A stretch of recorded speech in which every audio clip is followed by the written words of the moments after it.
dawn, Jesus was taken to the Roman governor, Pontius Pilate, who was lodged in the Antonia fortress. The religious leaders could not apply the death penalty, so they sought Pilate's approval to execute Jesus. Pilate, a cynical and pragmatic man, received Jesus in his court. He listened to the accusations of the religious leaders, but quickly realized that Jesus did not pose a political threat to the Roman government. And what are you doing here at this time of the morning? This man has perverted our people. We caught this man making an uproar in the temple markets. He doesn't pay taxes. He calls himself a king. A king? Are you the king of the Jews? So you say. This man is from Galilee, and now he's here. Galilee? This man is from Galilee. Then send him to Herod. He's in Jerusalem, isn't he? However, fearing a riot among the crowd gathered for the Passover feast, Pilate sought a diplomatic way out. Upon learning that Jesus was from Galilee, Pilate sent him to be judged by Herod Antipas, who was in the city for the festivities. My lord, this man has corrupted our people. He calls himself a king. This man, a king.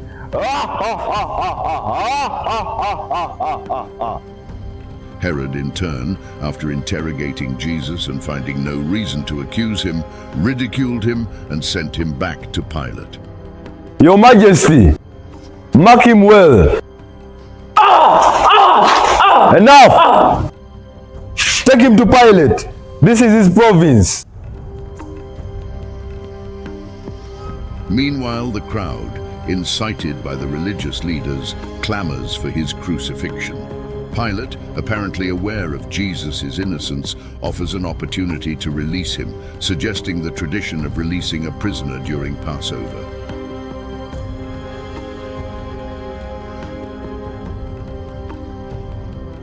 I still find no reason for condemning this man.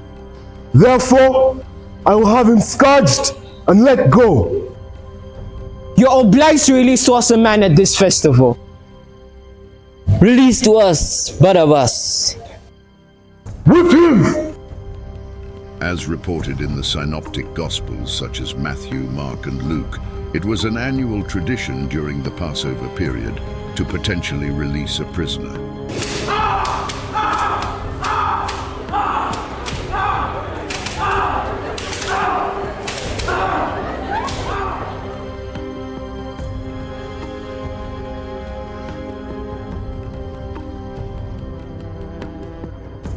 Therefore, the crowd was offered the opportunity to release Jesus or Barabbas, a notorious criminal.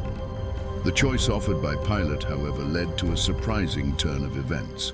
The crowd, influenced by religious leaders who manipulated the situation, clamored for the release of Barabbas instead of Jesus. This choice is deeply symbolic in Christian theology. While Jesus represented the message of love, forgiveness, and redemption, Barabbas was a common criminal. The crowd's preference for Barabbas over Jesus highlights the irony and tragedy of the situation, revealing the political and religious tensions of the time. The narrative of the episode of the choice between Jesus and Barabbas serves as a poignant moment in Christian history, emphasizing the conflict between the people's messianic expectations and Jesus' redemptive mission. After the trial, Jesus was handed over to the Roman soldiers, who began the mockery and mistreatment. After the initial brutality, Jesus was forced to carry his own cross to the site of crucifixion. This journey became known as the Via Crucis, or Via Dolorosa, Way of Sorrows. His exhausted and bloodied figure under the weight of the rough wood was a distressing sight for those witnessing the grim procession. Jesus, already exhausted and weakened by the previous abuse, could barely carry the heavy cross through steep and rocky streets. Simon of Cyrene was recruited by the Roman soldiers to help Jesus carry the cross. He was forced to assist, and this event is significant in the Christian narrative. According to tradition, Mary, the mother of Jesus, encountered him along the way. The meeting between mother and son was a poignant moment of pain and distress.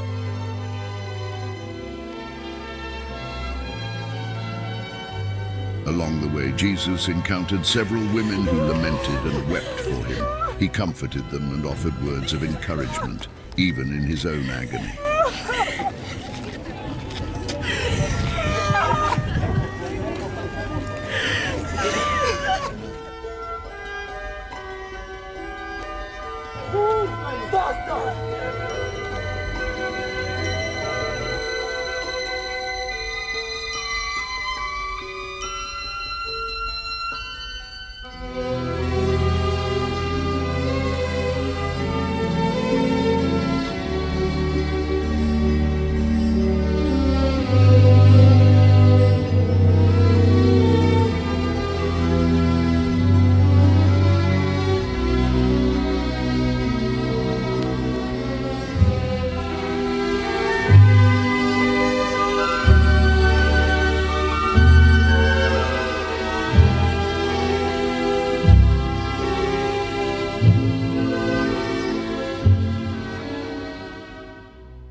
Upon reaching Golgotha, a hill outside the city walls, the Roman executioners prepared Jesus for crucifixion.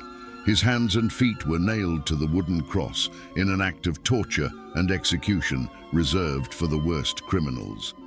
The sound of hammers striking nails echoed in the air as Jesus endured physical and emotional agony with serene dignity.